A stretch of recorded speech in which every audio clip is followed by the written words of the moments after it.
Hey, welcome to today's lesson where we're going to learn to put the fun in functions. So most schools around the nation teach functions, and I'm sure you were taught this way back in middle school, as a type of machine. So you have this machine where you put something into the function does something to it, and it spits something out. And the numbers we put in are typically called the domain, and the numbers that come out we call the range. And that's basic middle school mathematics there.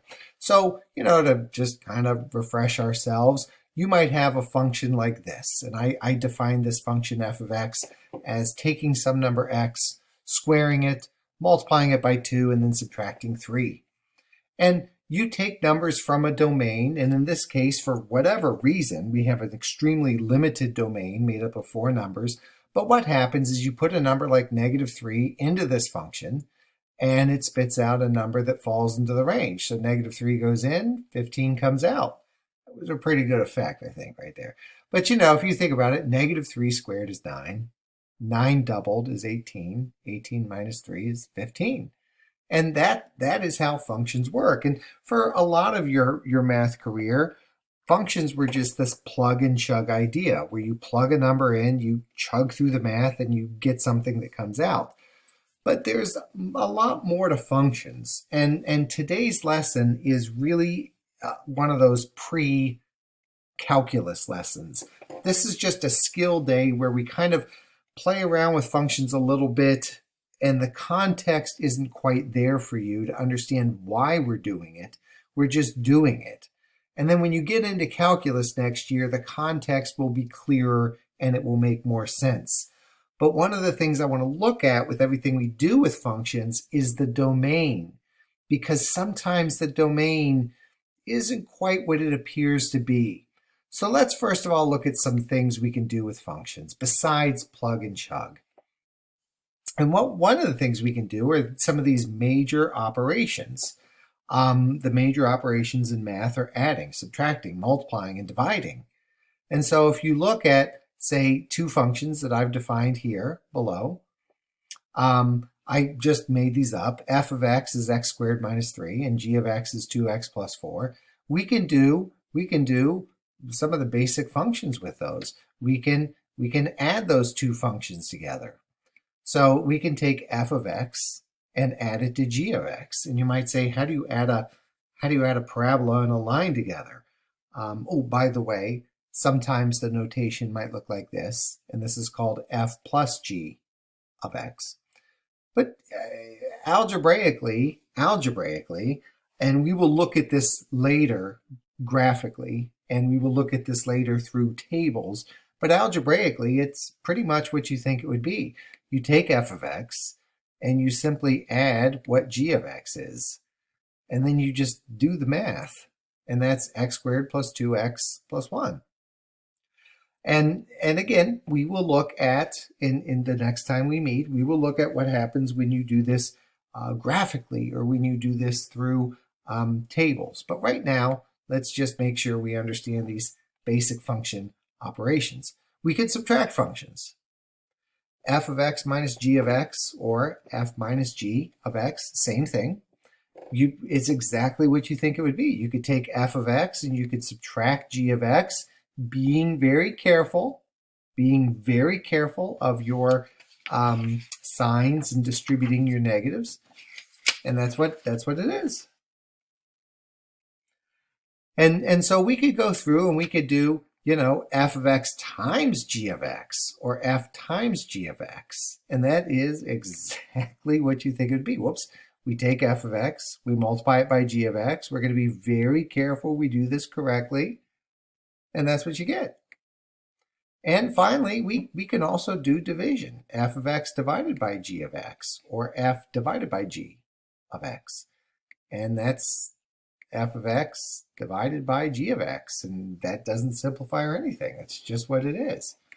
And so those are the very basic operations that you can play around with, and you can kind of figure out how those things work. Now, having gone through that, and having said all that, why don't you try? Why don't you take a look at page 1 in the handout that accompanied these notes in our Google class, And why don't you try just the entire first page, both the left and the right column, with two brand new functions. Pause the video. When you're done, come back. Hey, welcome back, everybody. I hope you paused the video. Please make sure you pause the video. This is there for you, not for me. So here are the answers. I had you not only find what those functions are when you add, subtract, multiply, or divide, but I also had you play around with the domain.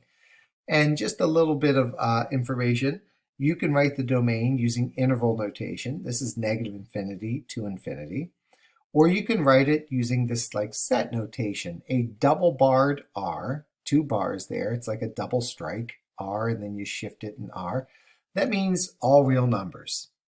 And so you can go through and you can check yourself on whether or not you added these functions correctly, whether you got the domain correct. And over here, we did very specific values. We weren't dealing with generic x. We were dealing with a very specific x. But down here, when we did f of x divided by g of x, or f divided by g of x, notice that we had some restrictions on our domain. In particular, in this case, x can't be 0. And you could write that using interval notation, where you have this u, which stands for union, or you can just simply write x cannot be 0. And the implication is it could be everything else besides 0. And same thing over here, x can't be 2/3. So hopefully you got those right, including the domain. Now, as for the second page, let's do that together because things get a little tricky here with this domain. And this is where we need to be a little more cautious. Normally our domains are all real numbers, but sometimes we have restrictions. And I would say right now in your career, there are 2 things you have to worry about. One is square roots. We can't have a negative under a square root symbol because that gives us imaginary numbers and we want to work with the real numbers. The other thing is we can never, ever, ever, ever divide by 0. So anytime division shows up, we've got to be a little bit careful. So let's take a look at these functions. I want to do f of x times g of x. So I want to take this f function right here, and I want to multiply it by this g function right here. And so we're going to multiply those 2 functions together. And we do that, and I'm going to let you do that there yourself, and you get x cubed minus x squared minus x plus 1. But I want you to look at the domain. The domain's a little tricky there. What I'm saying is x can only be numbers starting at 1 and getting bigger than 1.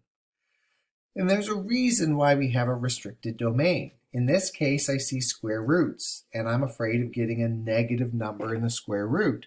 So what I did is I looked at my 2 components that made up this purple function.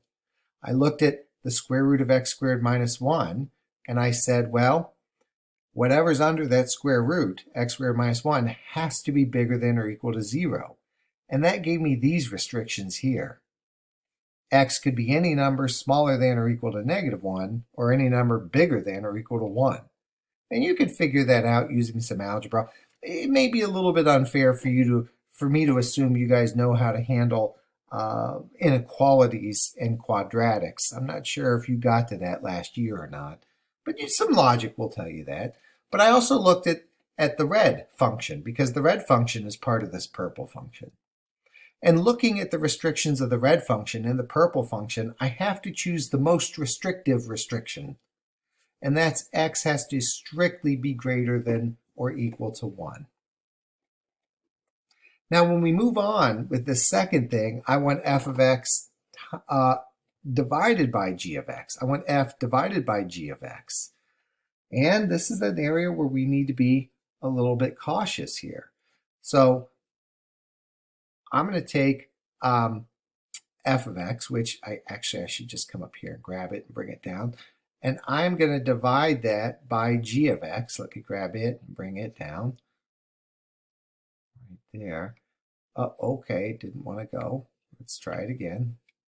And do it little baby steps here. So I'm going to divide those two functions outright. And of course, that means what I probably need to do is I probably need to factor the top and then factor the bottom, which doesn't factor. And you'll notice, you might say, oh, look, how exciting. We have, this x minus 1 cancels with that x minus 1. And, you get really excited and you say, oh, well, this is nice. It kind of canceled down to the square root of x plus 1. And that is what f divided by g of x is. But I think the surprise here is going to be the domain. You might say, well, wait a minute. What do you mean x has to be strictly greater than 1? I mean, look at this function. Couldn't x be 0? I mean, 0 plus 1 is 1. And we could take the square root of 1. Sure, x could be 0. However, not in this case. You see, if I just was walking down the street and I came up to you and I said, oh, hey there, little buddy. Look, if I had this function, the square root of x plus 1, what do you think the domain of that is? Well, just coming out of the blue, you would think the domain of this function was x has to be any number greater than or equal to negative 1. But that's a function that comes out of the blue. This function we got here, this one in purple, that didn't come out of the blue. That came from taking the f function and dividing it by the g function. And there is definitely a restriction here. We can't have x's be any number smaller than 1. Because if x was 0 here, we could never get to this function to begin with. So since this function didn't come out of thin air, since it came from doing something to two other functions, we have to be really concerned with our restrictions on those two functions before we even begin the problem. Now, some of you might be saying, look, I can take the square root of 0. The square root of 0 is 0, and that's true. But we said it's strictly greater than 1 because this has two problems. One, we have square roots, but the other problem is I don't want to divide by 0. That's why this doesn't say greater than or equal to. It just says strictly greater than.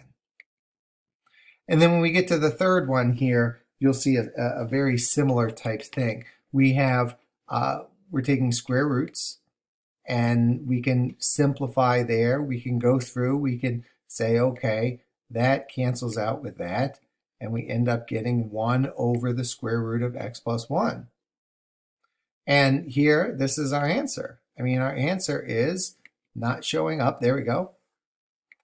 And you might say, well, again, x has to be strictly greater than 1 because if x was 1, this whole thing would be a 0 and we'd be dividing by 0, and so we can't have x equal to 1. It also can't be less than 1 because if x was smaller than 1, this would become an imaginary number.